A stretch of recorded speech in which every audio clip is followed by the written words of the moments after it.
अशा काळाचा असा शोध हा कालौद्याचा आज शोध कालौद्याचा आज शोध शोध शोध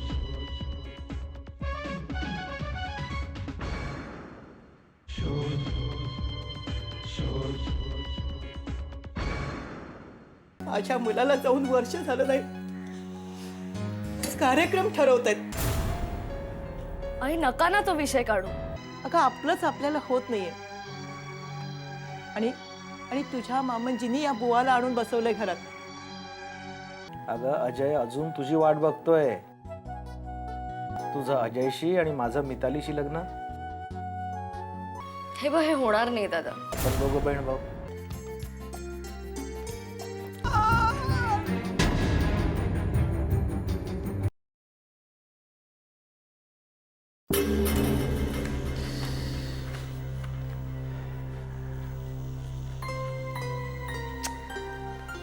आता मला कळत नाही शिकली सवरलेली माणसं असं का करतात. त्या बुवाला घरामध्ये ठेवून घ्यायची काही गरज होती का? तेच ना सर. त्या बुवाने ते दागिने बघितले असणार, त्याच्या मनात मोह निर्माण झाला असणार, त्यांनी दुधातून विष दिलं आणि ते दागिने चोरले. होतं कोण अडवणार? पण सर त्याने त्याच्या हातून दूध का घेतलं? सर नॉट नेसेसरी त्याच्या हातूनच दूध घेतलं पाहिजे. हे तिच्या नजरेआड झालं असेल तर. मी पण काहीतरीच विचारतो सर. कमान. रोहित त्याचा स्केच आहे का आपल्याकडे? येस सर तयार आहे. हां sir.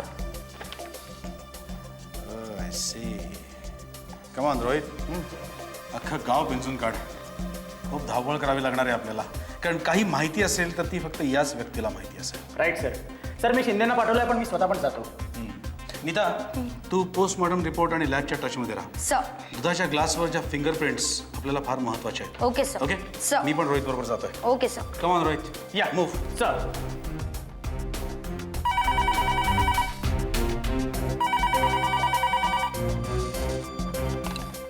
Hello, Satghar police station. हां, नीता दळवी बोलते. काय? कुठे? प्रेस सापडले? भगव्या कपड्यामध्ये बुवा दिसतोय. ओके ओके, आम्ही निघतो इकडनं. हां, तुम्ही तिकडेच राहा. Okay okay.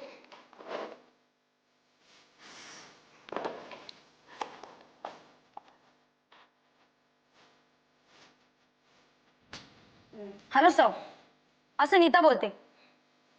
हा सर, गावाबाहेर हनुमानाच्या देवळाजवळ एक विहीर आहे, तिकडे एक प्रेस सापडले सर. हो सर.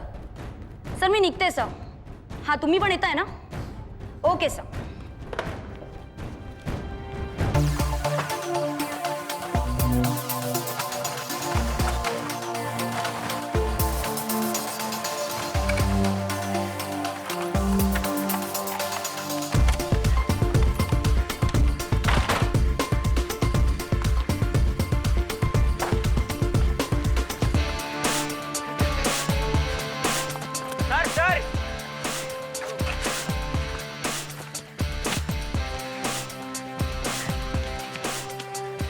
My god. शेट. बघ बघ बघ बघ बघ. सर फुलं आहे त्याच्यात. सर श्रीखंड. खंड तिथे थोडंसं खाल्ल्या गेलेलं आहे. हां, कदाचित हे घ्या, हे लॅबमध्ये पाठवावं सर हे लागेल. बघा, दागिने. सर काय नाहीये सर. हे फुलं आहेत. शिंदे, शिंदे हे बघा इकडे, या बाजूला. आणि ते बघा नीता इकडे इकडे हे बघ पायांकडे बघ तिकडे ते काय दिसत का दागिने त्यामध्ये नोट करा ते पण तुम्ही नोट करा इकडे इकडे मला आहे ना तो पण फोटो घ्या पूर्ण इकडे बघा बाकी त्याच्यामध्ये टाका डायरेक्ट जखमा नाही ना कुठे नाही नाही सिंधे एक काम करा बॉडी पोस्टमॉर्टमला पाठवा लेट्स गो नीता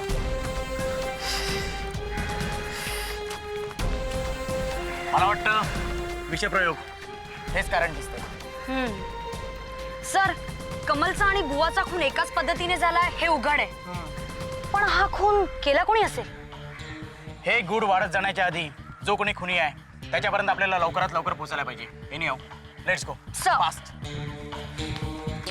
शोध शोध इतका वेळ आपण बुवाला खुनी मानून खूप मोठी चूक केली. जो कोणी खुनी असेल तो खूप हुशार असेल. बघा ना सर कमलचा खून घरातच झाला दुधात विष देऊन आणि बुवा इतक्या लांब जाऊन मेले सर पण या दोन्ही खुनामध्ये विष एकसारखंच असेल तर पण असं कसं होऊ शकतं म्हणजे कमल बुवा दागिने या सगळ्या गोष्टी आपल्याला मिळाल्या आणि कमलचा खून व्हावा असं तिचं वागणंच नव्हतं ती एक परफेक्ट सून होती असंच सगळ्यांचं म्हणणं होतं हो सर तिची सासू पण हेच सांगत होती राईट सर दिसतं तसं नसतं म्हणून जग फसतं. खून झालेला आहे आणि त्यामुळे कारण नक्कीच आहे. राईट सर कारणाशिवाय खून होणं शक्यच नाही. खून झालेला आहे एक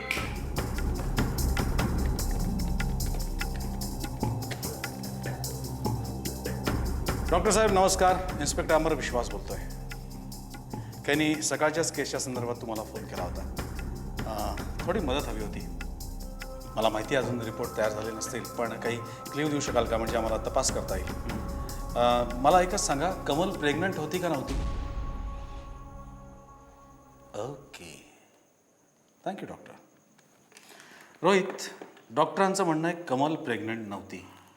विष पोटात गेल्याने मृत्यू ओढवला होता आणि दोन्ही केसेसमध्ये विष एकाच प्रकारचं आहे. राईट सर पण हे जे विषाचं प्रमाण आहे त्यावरून मृत्यूची वेळ वेगळी ठरली आहे. तुझ्या प्रश्नाचं उत्तर आहे रोहित. राईट कसं आहे कमलनी विष जास्त प्रमाणात घेतलं गेलं त्यामुळे तिचा मृत्यू लवकर आला आणि त्या बुवाला कमी प्रमाणात विष दिलं गेलं त्यामुळे बुवा थोडा लांबवर जाऊन मेला.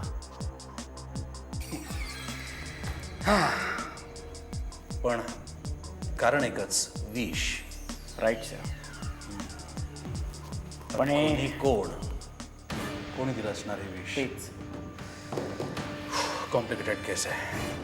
कमान आपण आता पहिल्यापासून सुरुवात करूया. येस सर पुनश्च हरिओम म्हणजे आम्ही वाड्यापासून सुरुवात करतो. हो सर कमान शूट. सर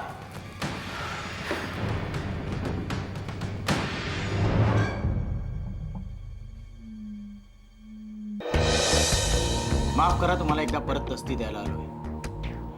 दुःखात सुखाची बाब एवढीच आहे की तुमचे दागिने परत मिळाले. तुम्हाला काय वाटतं नक्की काय घडलं असेल अहो काय घडलं असेल हे जर मला आधी कळालं असतं तर मी ते घडू दिलं असतं का मॅडम. बरं तुम्ही कमलला शेवटचं कधी बघितलं. येस रात्री जेवताना बघितलं. एकंदरीत त्यांचा मूड कसा होता. म्हणजे कमलचा कोणाशी वाद झाला होता का नाही वाद वाईज एक एक एक साहेब त्या दिवशी कमलचा भाऊ आला होता. येस म्हणजे बॅग वगैरे घेऊन आला होता म्हणजे मुक्कामाच्या दृष्टीने तो आला होता. पण मग कमलच्या रूममध्ये गेल्यानंतर काहीतरी वाद झाला बहुतेक. मग राखी बांधून तो तडक निघून गेला. येस तेवढंच. एकंदरीत काय झालं होतं काही मॅटर वगैरे असं काही कळलं होतं का. नाही म्हणजे खोली लांब असल्यामुळे मला स्पष्ट काही कळलं नाही साहेब. Okay thank you. Okay. Thank you thank you very much.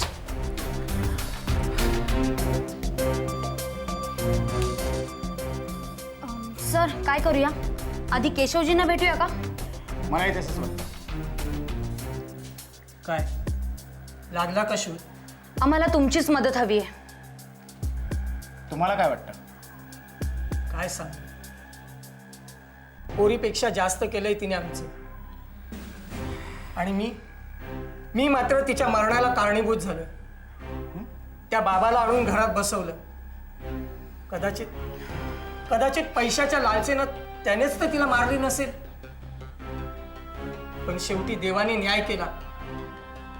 त्या तलावाकडच्या देवळाजवळच सापडला ना तो. हो. बरं, रघु इथे काय करतोय? तो शेतीच्या कामासाठी आलाय. काही नवीन उपाय शोधतो. तेवढाच शेतकऱ्यांना दिलासा मिळेल. पण तुम्ही असं का विचारता? काय नाही, मला सांगा, कमल आणि त्याचं काय बिनसलं होतं का? नाही, पण राजेश गेल्यानंतर तिच्या सगळ्या संपत्तीची मालकी तीच होणार होती. पण रघुचं शेतीतलं काम मी बघितलं आणि काही जमीन त्याला द्यायचं ठरवलं होतं. त्याचाच तिला राग होता. म्हणजे तिला असं वाटत होतं की तो मुद्दाम येऊन इथे राहिलाय आणि तो आम्हाला फसवतो. पण तसं काही नव्हतं. हा म्हणजे तिचा अंधविश्वास होता. पण एरवी ती दोघंही कामात गळून गेलेली असायची. अच्छा ठीक आहे, आम्ही आता येतो. Take care. Nita, let's go. Sir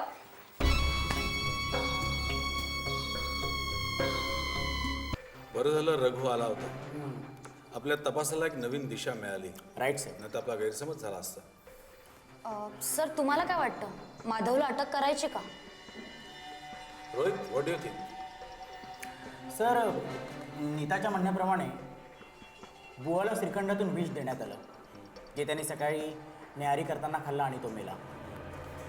कमलच्या आणि बुवाच्या मरणाला एकाच प्रकारचं विष कारणीभूत आहे. तरी वेळ दोघांच्या मरणाची वेगवेगळी आहे. म्हणजे जेव्हा कमलला विष देण्यात आलं तेव्हाच बुवाला दागिने आणि श्रीखंड देण्यात आलं, असंच ना? हो सर, बुवाला श्रीखंडातून विषबाधा झाली होती आणि कमलला दुधातून, बरोबर? राईट. आता सर, कमलने दूध रात्री प्यायल्यामुळे तिचा मृत्यू रात्री झाला आणि बुवाने श्रीखंड सकाळी खाल्ल्यामुळे त्याचा सकाळी मृत्यू झाला. सर, नीता, खुनी मिळाला. कोण? सर, माझा अंदाज खरा असेल तर मी फक्त एका पुराव्याची वाट बघतोय. Sir, Jagdale general store. Damya ना? हो, Damya sir. Damya? Right. Sir, मला भाड्यावर द्यायची परमिशन द्या. लगेच सगळी उकल होईल. Yes, go ahead.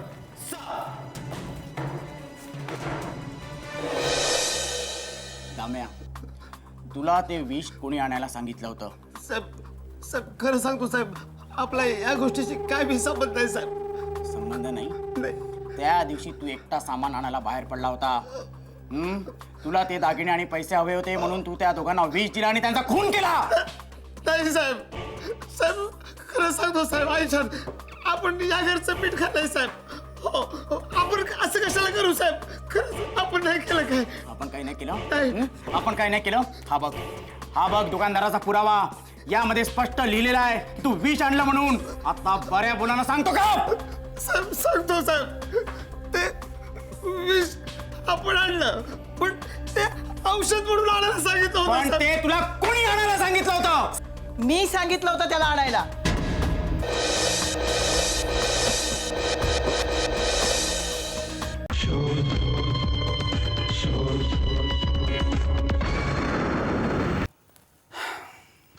वासंतीजी, काय केलं ते? तुम्ही तुमच्या सुनेला मारलत? जी तुमच्या सुखासाठी दुसरं लग्न करत नव्हती तिलाच मारलत? का केलं तसं?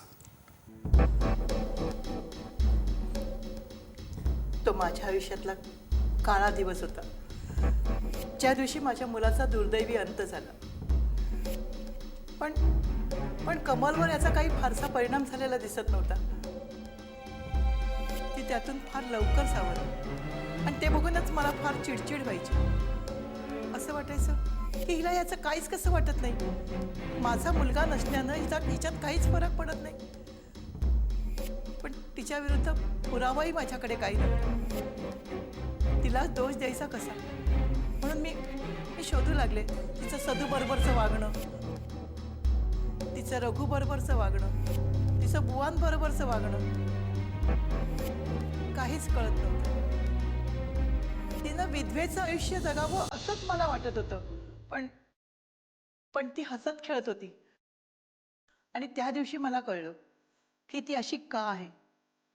माधव, त्या दिवशी तिचा भाऊ आला आणि त्यानं येताना तिच्यासाठी साडी आणि हिरवा चुडा आणला होता.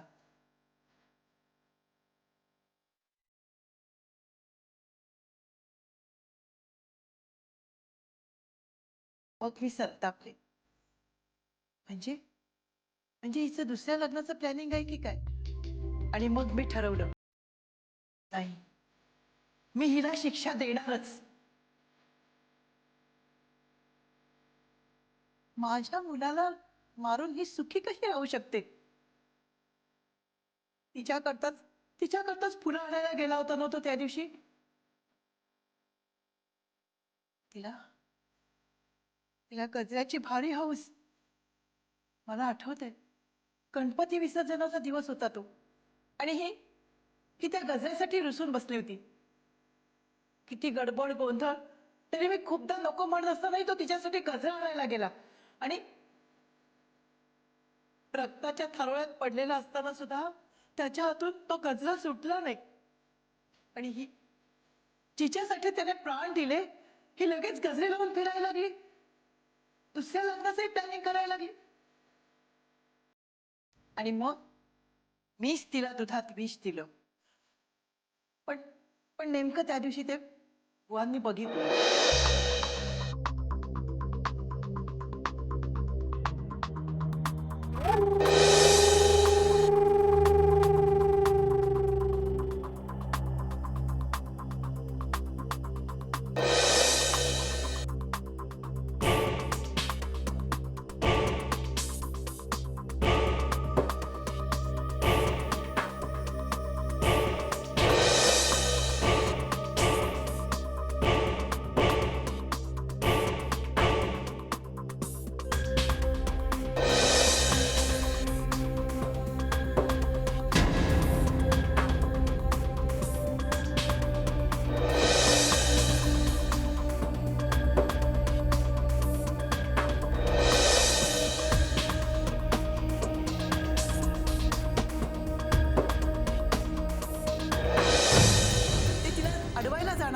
एवढ्यात मीच त्यांना अडवलं आणि दागिन्यांची लालूच दाखवली. तेही त्याला कबूल झाले. लगेच तिजोरीतून काढून त्यांना दागिनेही दिले आणि ताबडतोब गावाबाहेर जा म्हणून सांगितलं.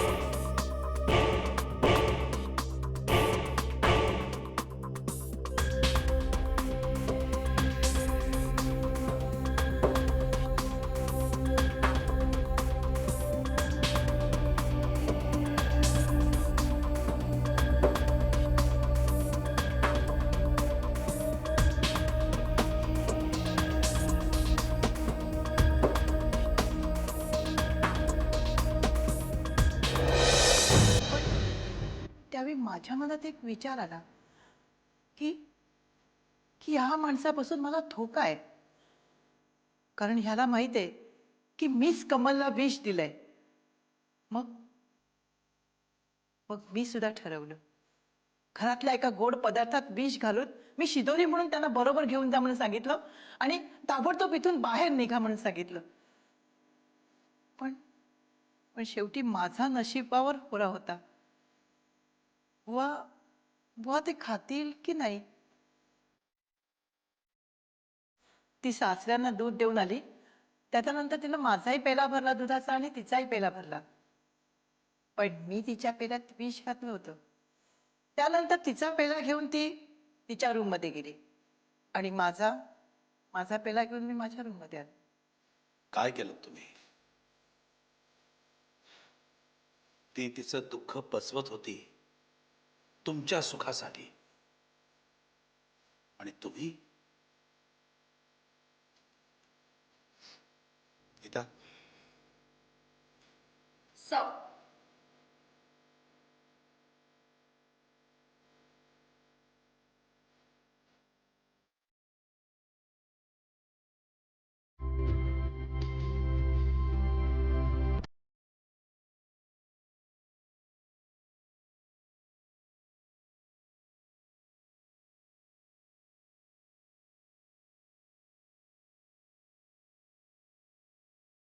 जे दिसतं तेच सत्य असतं असं नाही. म्हणूनच सत्य समजेपर्यंत कोणताही टोकाचा निर्णय घेऊ नये, नाहीतर आयुष्यभर पश्चाताप करावा लागतो.